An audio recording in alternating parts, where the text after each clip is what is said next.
Hello, hello. In this video, I'm going to show you how to multiply a fraction by a fraction using a model. So before we get started, I just want us to think about this problem a little bit. So we've got 2/3 times 1/5.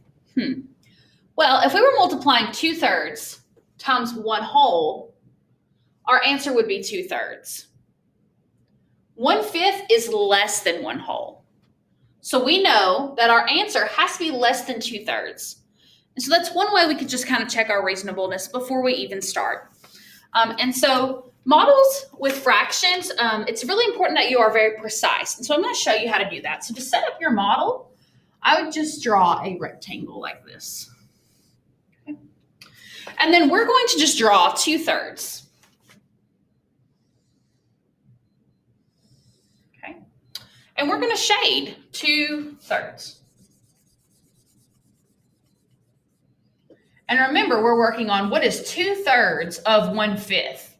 So our product is going to be smaller than both 2/3 and 1/5. So we've got our 2/3, and now we're going to do 1/5 the opposite direction. And I'm going to show you what that means. So we did 2/3 in the columns. We're going to do 1/5 in the rows. So I need to shade 1/5, thinking about it the opposite direction. So what I'm going to do is split it into fifths this way.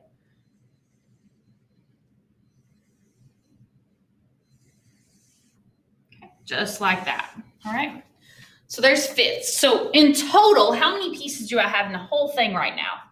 I have 1, 2, 3, 4, 5, 6, 7, 8, 9, 10, 11, 12, 13, 14, 15. So I know my product is going to be 15 because there are 15 pieces in this one whole.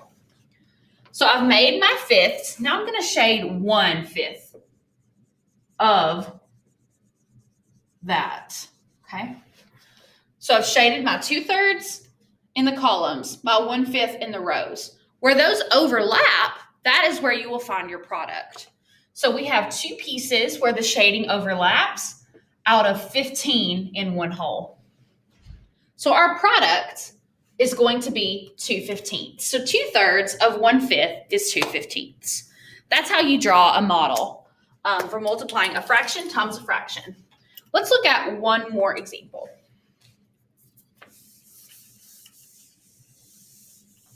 So this time, we're going to do 1/6 times 2/5. Okay. So what is 1/6 of 2/5? So my answer should be less than both 1/6 and 2/5.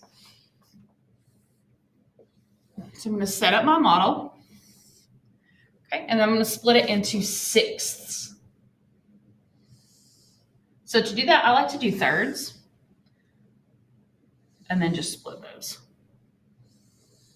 That makes it a little bit easier for me. All right, so there's sixths. And now I'm going to shade just one of those pieces. And I like to use a different color for each fraction just to keep it a little bit easier to see. So now I'm done with the columns. I'm going to picture only the rows now. And I'm going to split the rows, this whole, into 5 rows, ignoring the columns I've made for now.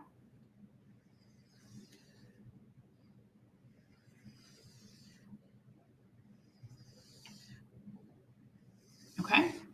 So now of those, I'm going to shade 2 rows. Okay. And again, where my shading overlaps, that's where I'll find my product. So I have 2 pieces where the shading overlapped out of how many pieces are in the whole? 1, 2, 3, 4, 5, 6, 7, 8, 9, 10, 11, 12, 13, 14, 15, 16, 17, 18, 19, 20, 21, 22, 23, 24, 25, 26, 27, 28, 29, and 30. And of course, you could think about that like an array as well and multiply 6 times 5 to get that. So our product is 2/30, which both of these numbers are even. So we know we can simplify those by multiplying by 2/2, and that's going to get us 1/15. So 2/30 or 1/15, both of those answers are correct. So that is how you multiply fraction times a fraction using a model.